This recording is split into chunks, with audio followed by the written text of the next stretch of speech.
Bismillahirrahmanirrahim. Nahmaduhu wa nusalli ala rasulihil karim wa ala alihi wa ashabihi ajma'in, amma ba'd. Leo ndugu zangu ni tarehe 14 katika mwezi huu wa Safar. Assalamu alaikum wa rahmatullahi wa barakatuh. Biidhnillah, leo nataka tuzungumze swala la ndoa katika zama za mwisho. Qur'ani na ndoa zetu katika zama hizi za mwisho. Ndugu zangu, ndoa za zama hizi zina changamoto kubwa sana. Ukifungisha ndoa wa Kristo 10 na Waislamu 10, kisha ukakaa mwaka mmoja ukaenda kukagua zile ndoa 10 za Waislamu na 10 za Wakristo, utagundua kuwa ndoa za Wakristo zilizo hai ziko 8, 9 mpaka 10. Lakini ndoa za Waislamu zilizobakia hai wakati huo baada ya mwaka mmoja ni 2, 1 au 3. Kwa sababu gani? Leo ndoa zinafungwa nyingi sana. Katika ndoa ambazo zinaongoza kufungwa kati ya Waislamu na Wakristo, ndoa za Kiislamu zinafungwa nyingi sana. Lakini ndoa hizo hazidumu. Ndoa hizo hazidumu. Mwenyezi Mungu ameruhusu kuoa wake 2, 3 mpaka 4 kwa sharti maalum. Sasa katika hili kuoa wake 2, 3 mpaka 4, ndoa nyingi zinavunjika leo. Wanasema wanawake kwamba hawana imani, lakini sio kweli. Sio kwamba mmoja hana imani, sio kwamba mwanamke hana imani, sio kweli. Wanaume tunakosea kuliendea jambo la wake 2, 3 au 4. That's true. Leo ndoa zinavunjika kwa sababu hiyo. Mara nyingine mwanamke anadai haki, na ni kweli kabisa. Mwanaume umepata mshahara 200,000. Unaacha kuwaza kwanza nijenge familia, niwekee mazingira ya kudumu familia yangu, unaenda kuoa.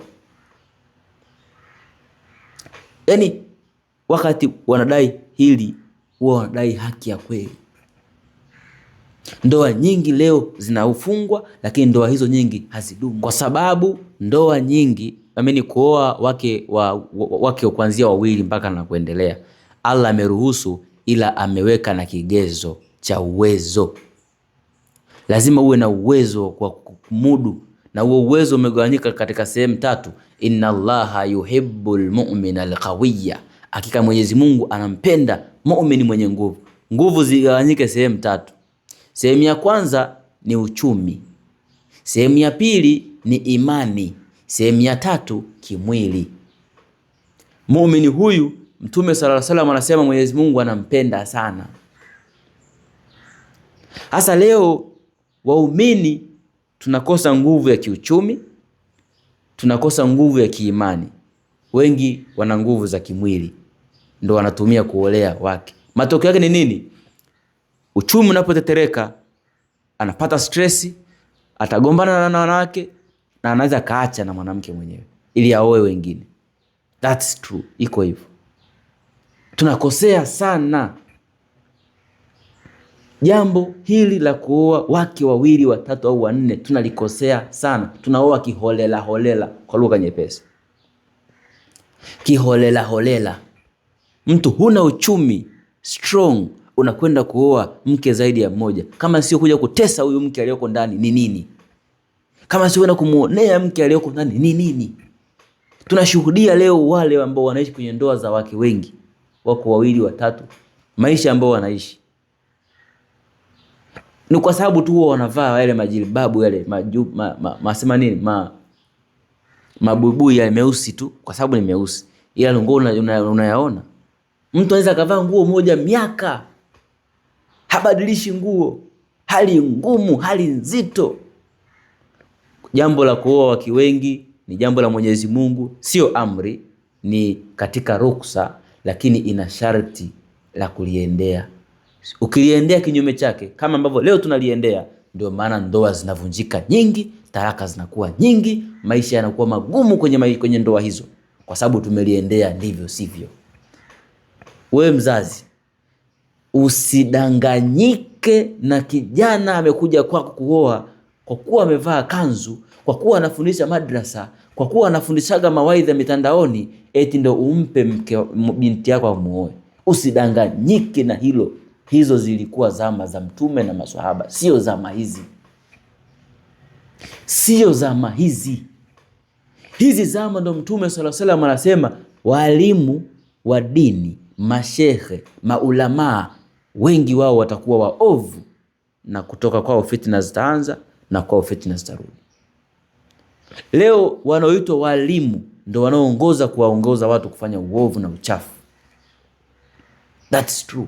Na miongoni mwa sehemu hizo ni kwenye kuoa wake wengi. Wanaongoza wamekuwa ni watu wa kuoa na kuacha, kuoa na kuacha, kuoa na kuacha. Ni kawaida kwao kufanya hivyo. Ni kawaida. Talaka leo inakuwa ni kama fimbo ya kuchapia, ni kama fimbo ya adhabu. Watu wamegombana kidogo, talaka imetangulia mbele. Kuna makosa ambayo tunayafanya na lazima tuyajue, nitaeleza inshallah. Lazima tuyajue hayo makosa. Tumeihama Qur'ani, tumesaliti Qur'ani, ndio maana tunaliendea jambo la ndoa hili la wake wengi bila kuwa na elimu ya wakati huu. Mwisho wa siku tunafeli na talaka zinakuwa nyingi, wajane wanakuwa wengi, watoto wanalelewa bila baba, bila mama kwa pamoja. Jambo ambalo linachukiza mno. Kuvunja undugu. Unapomwacha binti wa watu leo ni sawa na umepeleka msiba. Unaacha, yani katika amali ambayo shetani anaipenda kabisa ni amali ya kuacha. Mtume sallallahu alaihi wasallam anasema Ibilisi huwa anachukua kiti chake cha enzi, anakaa katika bahari jioni, anasubiri ripoti za wafanyakazi wake majini.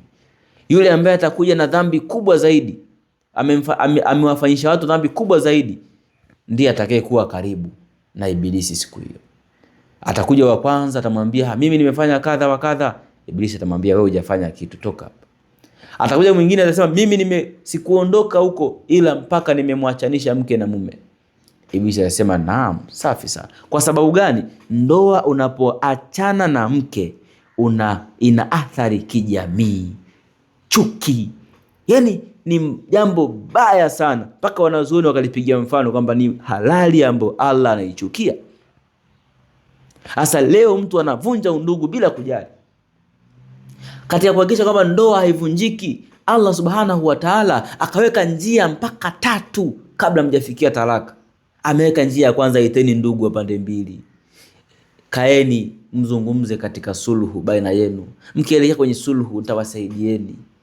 Ikionekana mwanamke ndio ana changamoto ya utovu wa nidhamu, tulieni, subirieni, ng'ang'anieni kwenye suluhu, nitawasaidieni. Leo imekuwa kidogo kimetokea, tunakimbia talaka. Talaka ni mlango wa mwisho wa kutokea. Tusiweke namba 1. Tunaharibu ibada hii ya kuoa, ndugu zangu. Ibada ya kuoa wake wengi ilikuja kama ni neema, ni fursa, lakini tumeiharibu. Tumeitia doa. Leo inaonekana ni mtu akisikia anaolewa mke wa pili, wa tatu, anaona ni vita. Yani kila anakimbia kilomita 60. Kwa sababu tumeiharibu ibada hii, imejengeka taswira mbaya katika umma. Alafu tunalalamika wanawake hamna imani, kuolewa mke wa pili hutaki. Tumeiharibu hii ibada. Sasa lipo tatizo ambalo ndo kiini cha kushindikana kwa ibada hii kipindi hichi. Tatizo lenyewe ni kwenye ile inna Allaha yuhibbul mu'mina al-qawiyya. Allah anampenda muumini mwenye nguvu. Muumini lazima uwe na nguvu, na hata shetani anamuogopa mno muumini kama huyu. Muumini mwenye nguvu ya kiuchumi, muumini mwenye nguvu ya kiimani, muumini mwenye nguvu ya kimwili, hata shetani anamuogopa. Tofauti yetu sisi na maswahaba. Maswahaba walioa wake 4, lakini hatujawahi kusikia changamoto mtu analalamika. Ni moja kati ya 10 walikuwa kilalamika, mimi siwezi kulea familia zangu. Kwa sababu gani walikuwa hivyo? Kuna kitu kinaitwa uchumi. Uchumi ni maisha ya mtu, kwa sababu ili uweze kula lazima uchumi uhusike. Sasa uchumi wa sisi leo, zama za mwisho, uchumi wetu huu, hizi fedha zetu, sio uchumi wa enzi za maswahaba na Mtume sallallahu alayhi wasallam. sio uchumi kama uchumi wao. Uchumi wa enzi za maswahaba na Mtume sallallahu alaihi wasallam ulikuwa ni strong na stable, imara na tulivu. Ndio maana waliweza kuhimili familia 4 bila stress. Uchumi wao ulikuwa una intrinsic value, yani uchumi wao ulikuwa una thamani halisi. Sisi leo uchumi wetu ni uchumi wa kitapeli wa kimagharibi. Huu uchumi wa fedha za makaratasi ulioanza mwaka 71, mwaka 44 mpaka 71, ni uchumi wa kitapeli. Ni uchumi ambao utakuwa na 100,000 ndani, lakini thamani ya hiyo 100,000 haipo ndani ya ile karatasi, kwa sababu ile ni karatasi. Thamani ya ile pesa ipo kule kwa gavana wa Benki Kuu Tanzania, mdomoni mwake, akiamka akisema hivi, yani akisema 10,000 yako ikanunue debe moja la mahindi, au akisema 20,000 nunue debe moja la mahindi, kazi imeisha. Changamoto inayosumbua leo ni hiyo, ndugu zangu, hamna changamoto nyingine. Uchumi. Ndio maana Allah akasema kama huna uwezo baki na mke mmoja, full stop. Uchumi ndio unaotusumbua kipindi hichi. Ndio maana mtu ukioa wake 2 watatu ni full stress. Mimi nashuhudia, kuna marafiki zangu, kuna rafiki yangu mmoja kaoa, ana wake 2. Wapo sasa hivi hata ukimpigia simu mpate hewani kila siku, Sheikh vipi? Tume SMS WhatsApp, Sheikh ajibu. Vipi Sheikh? Masaa 24 ni stressful. Kwa sababu mfumo wa uchumi wa safari hii sio rafiki kwa ajili yetu. Maswahaba walienjoy sana, ana wake 4 na hata stress hana, na biashara walikuwa wanafanya msimu kwa msimu, raha sana katika mfumo wa uchumi. This time uchumi wetu ni mbovu. Kwa kipindi hichi uchumi huu ni mbovu, wapo watu hawajui hili. Wao wanaamini ni sunna ya mtume, lakini sio wakati ambao wewe unaishi sasa hivi, sio wakati wa mtume. Kuna mabadiliko makubwa sana ya kiuchumi. Tunakimbilia sana swala la ndoa, lakini swala la ndoa, ndugu zangu, sio swala la hapa na hapa, ni swala la kitambo, sio swala la siku moja, ni swala la maisha. Tunachezea mno ibada ya ndoa, tunachezea sana ibada ya ndoa. Wanasema ipo hadithi ya Mtume sallallahu alaihi wasallam, anasema wazi kwamba kuna bwana alikwenda kwa Mtume sallallahu alaihi wasallam, akasema mimi hali yangu ni mbaya Mtume. Mtume akamwambia kaoe. Bwana akarudi nyumbani akaoa, na akaenda tena, ya Rasulullah, nimeoa lakini bado hali yangu ni mbaya. Akaambia kaoe tena. Akaenda tena, ya Rasulullah, nimeoa mke wa pili lakini bado hali yangu ni mbaya. Akaambiwa kaoe tena watatu. Akaenda tena kwa Mtume wakati mwingine, ya Rasulullah, nimeoa watatu bado hali ni nzito. Akaenda kaoa tena 4. Kuna kitu tunashindwa kuelewa katika hii hadithi. Hata kama wanasema ni dhaifu, mimi nasema hadithi hii ni sahihi, ila imeshindwa kufanywa ufafanuzi. Sio kila hadithi inataka ufasiri. Kuna hadithi inataka ufafanuzi. Kuna kauli zinataka ufafanuzi, sio tafsiri. Tafsiri haiwezi kukupa maana ya ndani ya kitu, ila ufafanuzi utakupa maana ya ndani ya kitu.